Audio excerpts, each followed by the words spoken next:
Your home for our Atlanta Falcons, Hawks, and Atlanta United. Your teams play here. Sports Radio 92.9, The Game. It's time to go behind enemy lines. We're bringing you all the intel for the Falcons opposition. Brady Jarrett blasted it. Only on Dukes and Bell. Commanders trying to snap a 3-game losing streak as they come to the ATL this weekend.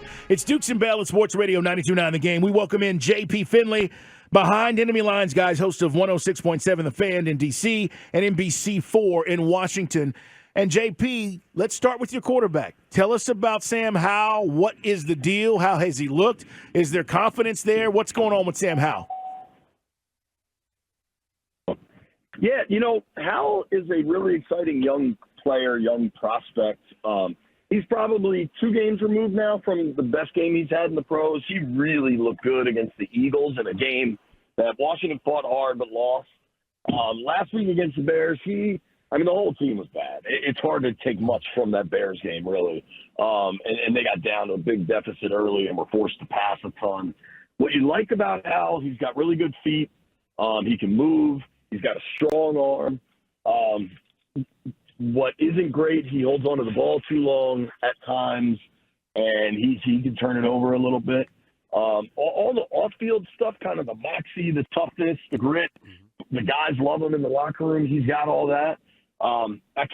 So I know that the Falcons haven't been getting to the quarterback much, but this may make your fans feel a little better.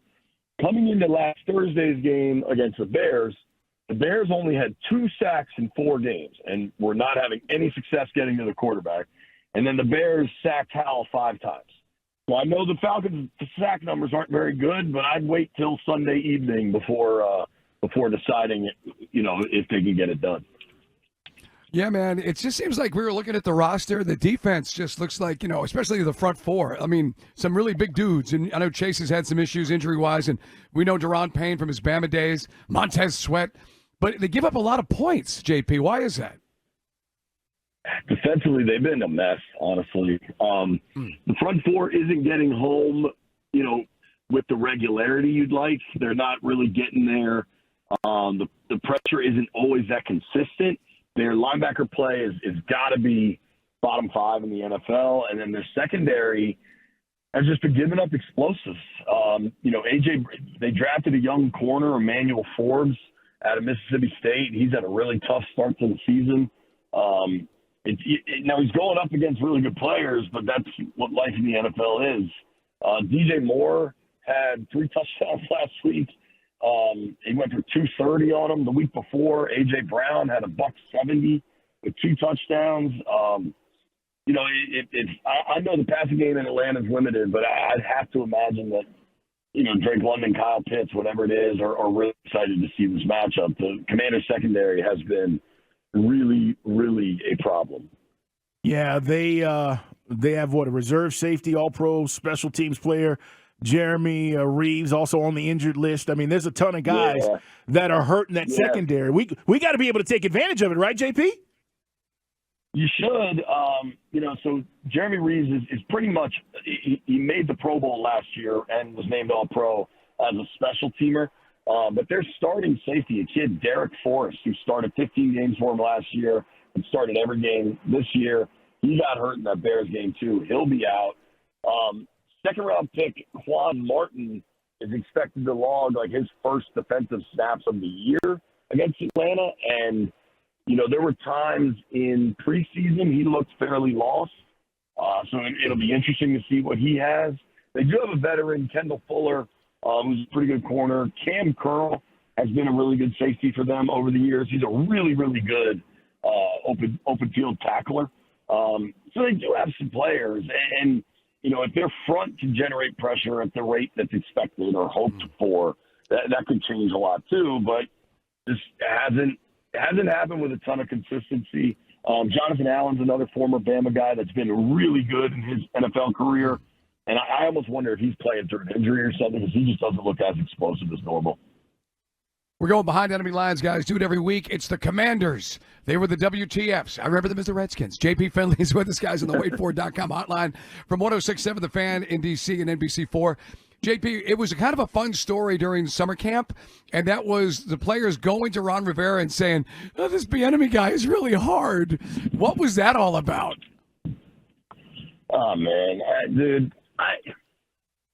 That mostly, I think, was Ron Rivera putting his foot in his mouth and saying a little more than he should and saying it in a way that created this viewpoint that guys were really upset, whereas I think Ron tried to walk it back the next day, but it kind of didn't matter. It had already kind of become this national conversation.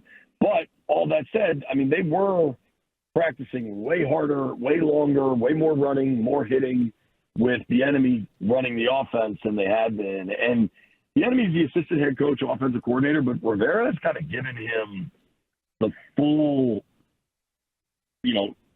full control over like practice scheduling and everything. Like I've watched all of Ron's training camps. This one was significantly different. And, I'm sure some players weren't happy about it. You've got the enemy's thing is he makes his running backs run no matter where they are in the field. He wants you to run to the end zone. So if you're doing work like simulating a drive and we just got the kickoff and we're at the 25, like those guys have to run 75 yards. And in turn, like the offense is just running more plays because it's at a much higher pace. And, O-linemen, if I had to guess, in August DC temperatures, probably wouldn't mind chilling out a little bit. So I believe it happened. I believe it was blown out of proportion. But there's even there's been a little bit of conversation from some of the guys at the end of the Bears game. They're down 20 and they're running like no huddle under 90 seconds. And Howell's taking more hits. They ran 55 straight pass plays from the end of the second quarter. They didn't run the ball the whole second half last week. The whole second half. Now, granted, they had a big deficit, but it's an interesting situation up here. Does that mean Ron Rivera is on the hot seat with new ownership there? Oh, yeah. Not necessarily the hot seat to get blown out, before Thanksgiving, but the new ownership group just paid $6 billion, man. Like, they're going to evaluate what they bought. And I kind of still expect like a January overhaul of things. If you look at the new owner's track record, Josh Harris bought the Commanders. He owns the Sixers, and he went through the process. Like he hired a GM to fully rebuild that thing and build it back up into playoff contenders. And that's kind of what I'd expect in Washington, with the caveat that football is obviously quite different than basketball. It's not about getting one or two star players. It's about building a team. It's just kind of a different sport. So, it's going to be interesting. Yeah, man. The owners, he owns other sports teams, so it's not like it's his first rodeo. I'll be curious to see how this works out. It's a JP Finlay with us, guys, from up in D.C., talking about the Commanders. So bringing it back to the game, so we can expect Howell to move around in the pocket. I know Terry McLaurin's only got one touchdown this year. He's generally considered the best receiver you guys have. So you think a high-scoring game, low-scoring game? Because we like to gamble on these things, JP. Yeah, so do I, man. They've given up at least 30 in 4 straight games, so it's getting harder and harder to think it won't be high-scoring. The Bears' offense really hadn't gotten much going, and they sure did against Washington. And, dude, I think perhaps the most damning thing, if you look at the Broncos' box scores, or if you watched them last night, Denver scored 33 against Washington. Oof. So, yeah, I mean, they made Russ Wilson look competent. So I think their offense, offensively Washington will be able to move the ball. I just don't know if they'll get stops. They haven't gotten stops. I feel like Atlanta's kind of a different beast, the way they really like to run the ball. And maybe if they're doing that and kind of controlling the clock a little bit more, it'll look different. But it's hard to not think this is an over kind of game. I'm with you. JP, a pleasure getting you on the show, giving us some insight into the Commanders. Should be an interesting game. And again, trying to snap a 3-game losing streak coming in here to Atlanta on Sunday. JP Finlay, appreciate the time today. All right, thanks very much, guys. Take care. You too. Cool. Mike, we should score points against these guys. Everybody else has, and he's right. Like, if you just feel like we're better than Chicago's offense, and we are, or better than Denver's offense, and we are, even with the struggles of Ritter going back a couple of games ago. But if we get Ritter from last week, Mike, Falcons could easily put up 30. Right. So just a matter of this, the run game and the balanced attack. Love to see the run game get going because, as we mentioned, against the Jaguars, we talked about Detroit. We struggled, getting the run game going. So let's hope that kind of, gets back on track. And I do know that this team is not very good that we're playing. And Ritter is good at home. So I'm now thinking about this 2.5-point favorites that the Falcons are on Sunday. I'm with you.